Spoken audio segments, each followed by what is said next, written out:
We continue now at the top of Daf Yomi and Meseches Sukkah. This is Sukkah Daf 19b. And the previous Zama, the Gemara was discussing a case of a Sukkah that's the minimum shear, and you have some airspace in the schach less than 3 tvachim. The halacha is, of course, that the Sukkah is kosher, but the Gemara said that you cannot sleep under the airspace. And so the Gemara had asked, is there such a situation where something can be mitzdaref in order to complete the minimum shear, but you're not allowed to sleep under it? You can't use that area. And now Rabbi Abba says, yes, there is such a case. Tit hanirok yochiach. You could have a case of mud that's able to be poured, so it's not so thick that it's not pourable. It is thin enough that you can pour it. That should prove that you could have such a case. Shemitzdaref la'arboim sa, because the halacha is it can count towards the 40 sa minimum requirement of a mikvah.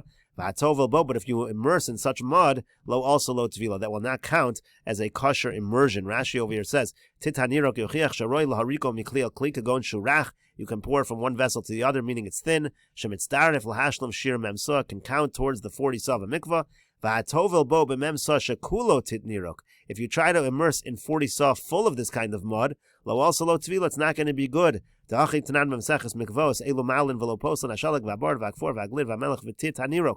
of these things, again, they count towards the 40 sa, but you can't use them alone. The idea is it's a malin, it can complete the shear, but you can't do it by itself. Now, Tosas over here asks the obvious question on Rashi.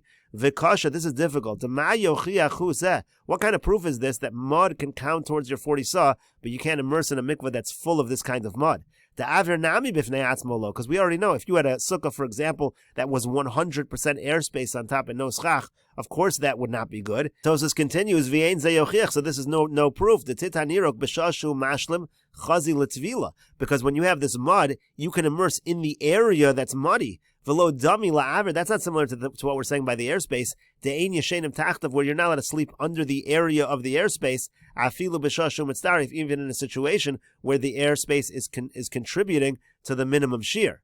So therefore, Tosa says another explanation. Veneer, it appears to me that tit hanirok nami afilu b'shashu mitzdarif ein matvilin bo. That when it comes to tit hanirok, even when it is mitzdarif in a situation of a kosher mikvah, you can't be matvil in the area of the tit. That would be similar to what we're saying over here, that the airspace is mitzdarif towards the minimum shear, but you can't sleep under the airspace. And the Gemara continues with the Mishnah, ha'osa sukkaso kimin tzrif. Let's say a person makes his sukkah like a tzrif. Rashi will explain. O shesamcha lekosel, or he leans it against the kosel. Rabbi Eliezer posel mimnei she'ein lagag. Rabbi Eliezer says posel because it has no roof. The chachamim machshir, and the chachamim say it is kosher.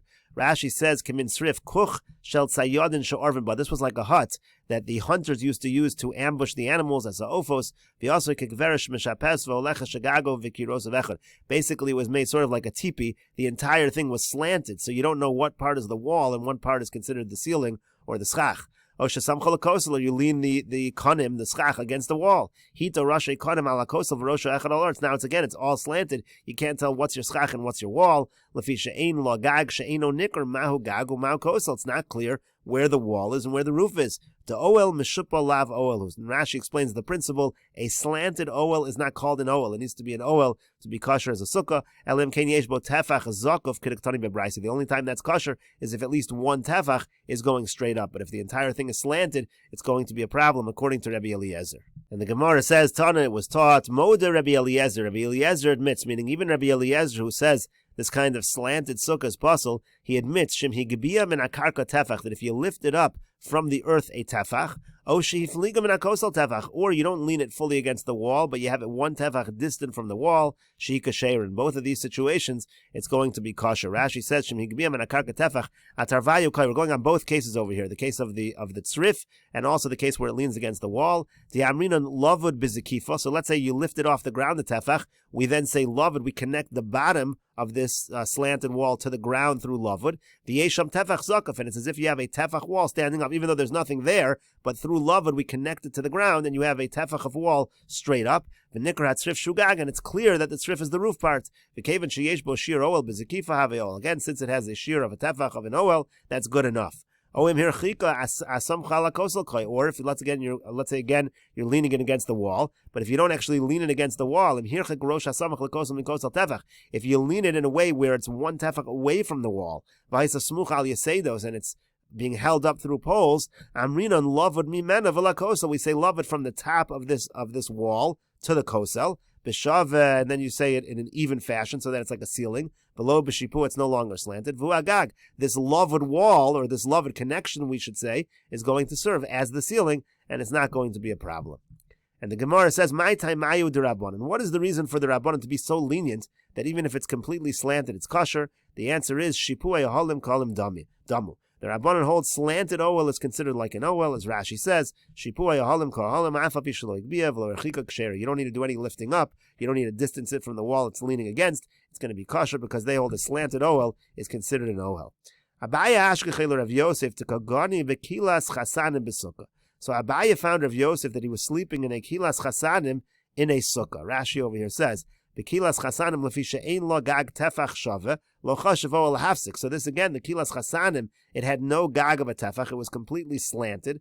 It was a kind of a bed with a canopy, and so he didn't consider it to be an oel. So it wasn't a hefsik. It wasn't a separation between him and the sukkah.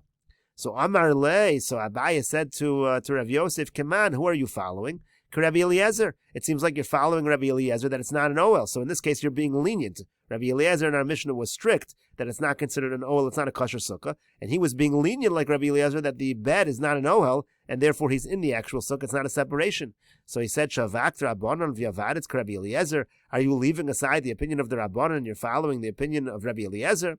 So Amar Le, he said to him, Braisa ibchatani. In the Braisa, it's the exact opposite. As Rashi says here, Matzasi Braisa Shashnuya Epoch B'shitasan. Rabbi Eliezer Machshir V'chachamim Poslan L'fi Shein Lagag. I have a Braisa that has Rabbi Eliezer is the one that says it's kosher, that a slanted oel is considered to be an oel, and it's the Chachamim who say a slanted oel is not an oel, and I'm actually following the Chachamim. As the Gemara over here says, Rabbi Eliezer Machshir V'chachamim Poslan. The language in the Braisa is not like our Mishnah. Rabbi Eliezer is the one that says a slanted sukkah is kosher, and the Chachamim say posel. But still, the Gemara says, Shavak masnisin v'yavad kibraisa. Abai says to Rav Yosef, you're leaving aside the Mishnah and you're following a Braisa. So Amar Le, so he said back to him, no, masnisin yechidahi. Our Mishnah is actually a single opinion who is teaching our Mishnah that this was the version of the Machlokas. The Tanya, because we learned in another Braisa, Ha'osa Sukkaso K'mintzrifa Shesamcha L'kosel. It says if a person makes a sukkah again exactly like our Mishnah, you make it like a tzrif or you lean it against the wall. Rabbi Nasan Omer, Rabbi Eliezer Posel, Mnei She'en Lagag V'chacham Machshir. It's Rabbi Nasan who says that Rabbi Eliezer says posel and the Chacham say kosher. That's our Mishnah. That's a das yachid. So I follow the Braisa. That's the majority view of what the Machlokas Rabbi Eliezer and the Chachamim was. And the Gemara continues with the Mishnah, Machzeles Kanim. Let's say you have a mat of reeds, Gedol, if it's very large. So Asal L'shchiva, if you designate that you're going to lie down in it as a bed, Mekabelis Tumah, so then it's going to be considered to be a Kli, and it's going to be Mekabel Tumah, Ve'en Mesachin Ba, and you can't use it for Schach. Again, you can't use something that's Mekabel Tumah as Schach. L'sikuch, but if you designate it for Sikuch purposes, Mesachin Ba, then you could use it as Schach. Ve'en Mekabelis Tumah, it's not going to be Mekabel Tumah. Rabbi Eliezer, Rabbi Eliezer says, Achas Ketana v'Achas Gedola, whether it's a small mat, whether it's a large mat, Asal L'shchiva Mekabelis Tumah Ve'en Mesachin Ba, if it's made to lie down and it's Mekabel Tumah and you can't use it as Schach, L'sikuch Mesachin Ba Ve'en Mekabelis Tumah. If it's made for Schach purposes, you can use it for Schach and it's not Mekabel Tumah. And the Gemara will explain exactly what the Machlokas Tanakam and Rabbi Eliezer is. And so the Gemara says, Hagufa Kasha, it seems to be an internal contradiction within the language of the Mishnah. Amrit Asal L'shchiva Mekabelis Tumah Ve'en Mesachin Ba. So first you say that if you make it for lying down and it's Mekabel Tumah, it can't be Schach. So Taima Dasal Shchiva, the implication of the Mishnah is that it's only because you designated it for Shchiva. Hastam or L'sikuch, but Stam, you could assume it's for Schach.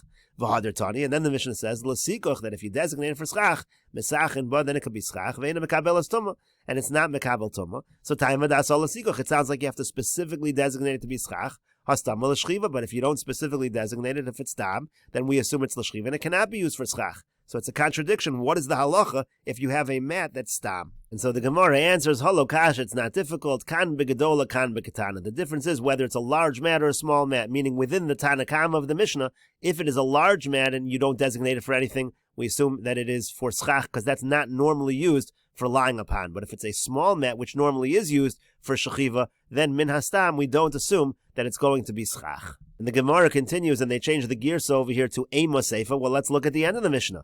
Rabbi Eliezer says, Achas ketadno v'achas gedol. It doesn't matter if it's small or large. Asal l'shchiva mekabelas tumah. If it's made for lying down and it's mekabel tumah v'yein mesachin, well, you can't use it for schach. So taima dasal l'shchiva. It sounds like the only reason it's a problem is because you make it for lying down on. Hastam l'sikuch. Sounds like, again, if it's min hastam, you're going to assume that it's schach.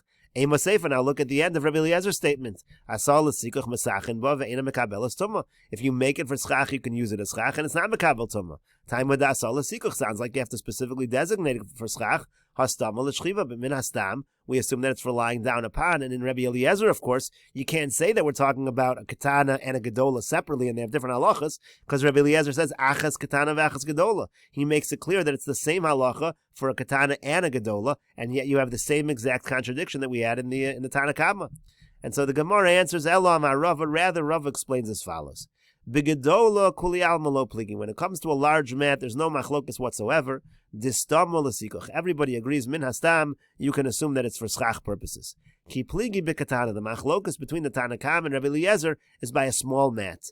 Tanna Kama savar stam katana l'shchiva. The Tanna Kama says when it comes to a small mat as well, we can assume, or when it comes to a small mat, we can assume it's l'shchiva, and therefore it is going to not be good for schach unless you designate it as schach. Rabbi Eliezer savar, and that's what Rabbi Eliezer is saying to the Tanna Kama. He holds stam katana nami l'sikuch. When it comes to a katana as well, I'm lenient in that case as well. You don't need to actually designate it for schach. You can treat it just like a gedola, and you can assume it's for schach purposes. And we'll continue with this discussion in the next video on Daf Chaf Amud Aleph.